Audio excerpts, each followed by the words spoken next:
So perhaps the biggest mistake I see most guys make when it comes to their hair is they settle for their stylist. And assuming there are 5 barbers in that shop, you have a 1 in 5 chance of getting the worst one. Actually, I take that back. The odds are probably even higher because the best barber, the best stylist in that shop is probably booked solid and doesn't have time for a walk-in. So my advice here is to take a few minutes to get to know the person who's cutting your hair. In fact, maybe look at this as an interview, a chance for you to find a long-term partner, a stylist who's going to help you look your best. Now, in a practical sense, the way this works is that you just need to call ahead. You want to speak to a few different stylists at a few different shops and see who actually is going to take the time to speak with you. Because if they're too busy to even talk to you about your needs, then why would they even put the time and effort into giving you a good haircut? Now, when you do start speaking with somebody, have some good questions for them. Can I schedule a time so we're not rushed, or do you only work with walk-ins? What haircuts are trending? Which ones would you recommend for a 40-year-old man with straight to short, medium-length hair? How long have you been cutting hair? Where did you study? Now, since we all have different needs, there's not probably perfect answers here, but what you're looking for is someone willing to talk, somebody willing to listen, somebody willing to ask you questions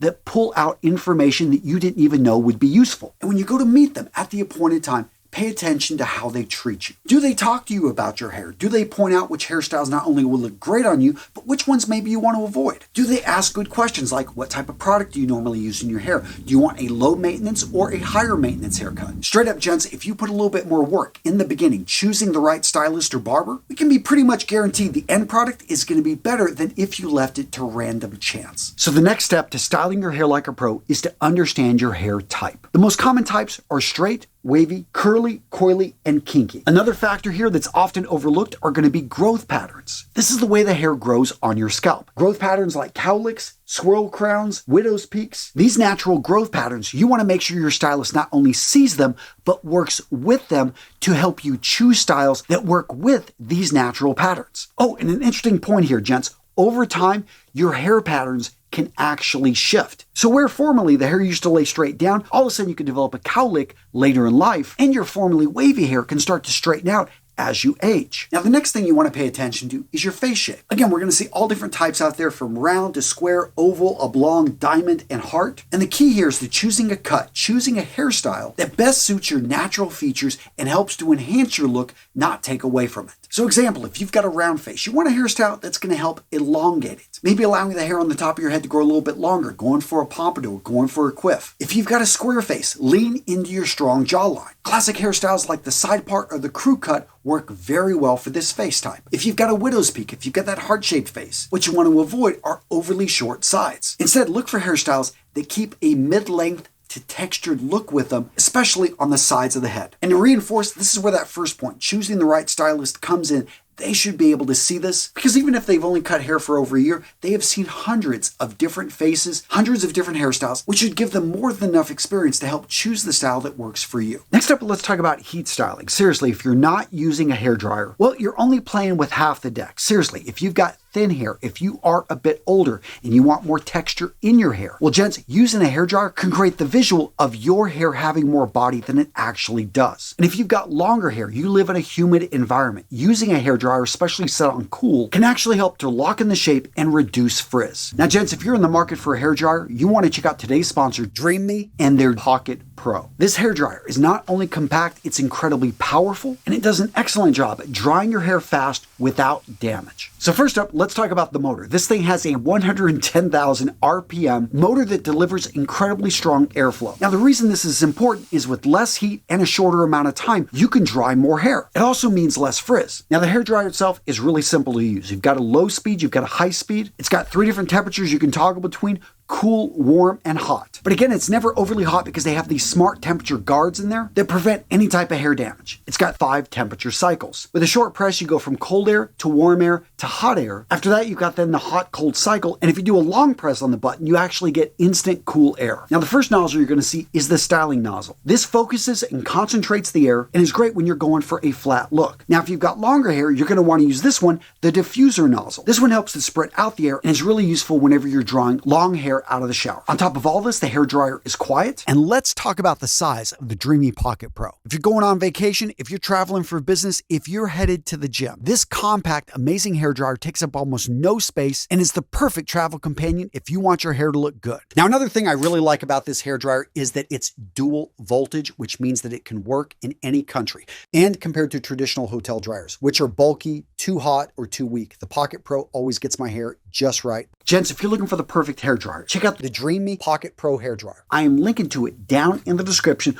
with the best deal you are going to find on the web. Seriously, guys, use this link to get the best deal out there. You're going to save money. Start using a hairdryer when you get out of the shower. Use the right product. Guys, your hair is going to look amazing. And speaking of products, guys, that's the next tip, to use the right product for your hair type to get the style that you're looking for. Now, I've created a simple chart that explains all this. I'll link to it down in the description below. But really quick, let me explain some of the most common product types out there. First up, we've got wax. This is a product that has been used in hair for thousands of years. Its reflective levels are generally semi-matte, matte being very dull. It doesn't reflect light. Sleek, shiny, pretty self-explanatory, but yeah, we can see the reflection of light off the head. Wax falls in between those two. In addition, wax has an average hold, not super high, not super low. Wax is interesting in my opinion because of its history, but one of the reasons I don't recommend it for most guys is it's difficult to remove from the hair. You definitely have to be using a shampoo product. You can't in most cases rinse this out with water. And for that reason, for most guys, I don't recommend it because there are better options out there. Now, pomade is another legacy product. It's been around for a couple hundred years, but just in the last 50 years, the products have gotten a lot better. So it's actually got, in general, very solid hold, and it's going to have high shine. And that latter point, the high shine, is why I recommend a pomade for a number of hairstyles, because if you're looking for a slick, shiny hairstyle, pomade is perhaps the perfect product for that. Now, on the opposite side, we have clays and fibers. These are going to have usually higher hold, but they have a matte finish, meaning that they aren't going to reflect light. From a distance, you can't tell if there's a hair product. They look very natural unless you put too much in. And I also like clays and fibers because in general, they are easy to remove. Now, the difference, and here's the thing, is there isn't a standard across the board. So you're going to find some clays are like another company's fibers, but in general, fibers are going to be a little bit drier. The clay is going to have a little bit more of a wet feel to it. But in general, I lump these products together whenever you want, again, a matte finish with a strong hold. Now, what if you want an incredibly strong hold? This is going to be the realm of gels. Now, the bad thing about gels and why I would choose a pomade over a gel, even though both are going to have usually a high shine, is that yes, a gel is going to have stronger hold, and that's why some people choose it. But once you break it up, it doesn't reform the bonds. So on a pomade, you can adjust the hairstyle a bit throughout the day. Gels, once you comb through it, all of a sudden it's going to break the bond. It's going to break the formation of the hair, and you really lose the hold properties. Now, what about creams? A lot of people see this and they say, oh, it's got incredibly light hold. Why would I even want to put this stuff in my hair? If you want to eliminate frizz, especially if you've got longer hair, or if you just want something that gives a little bit of a textured feel to the hair, again, you've got shorter hair, you can still use a cream. Again, creams aren't really about hold. They're simply just giving a little bit of a product look. Sometimes that little bit of a shine that isn't fully towards a pomade, but it can help to hold the hair together. And creams are really good if you've got that tousled type of look. Maybe that nonchalant, just rolled out of bed, you that tousled look. Creams can work really well here. Now, if you're straight up just going for more volume, consider a mousse. These are made to actually stick to the hair fibers, and they give a little bit more weight to your hair without weighing it down. Now, if that sounds like too much, you want something that's a little bit more natural, then look to a sea salt spray. Again, this is where the spray is actually designed to attach to the hair fiber and give it a little bit more texture. The next tip to styling your hair is to take care of your scalp. Now, the scalp, as many of you guys know, is the skin layer that covers the top of the head and goes a little bit back behind the neck and right in the forehead area. Now, the scalp is very similar to the rest of the skin areas on your body, except it is not openly exposed unless they start to bald. And because it's not something we normally see, we don't normally notice if it's being irritated unless it starts to itch, flake, or irritate us. Now, instead of just being reactive to these situations, a better strategy is simply take good care of your scalp, which you can do by first up not irritating it. Use a shampoo without sulfates. Sulfates, yes, are in many soaps because what they do is they strip away oils. But on your scalp, you want to maintain some oils.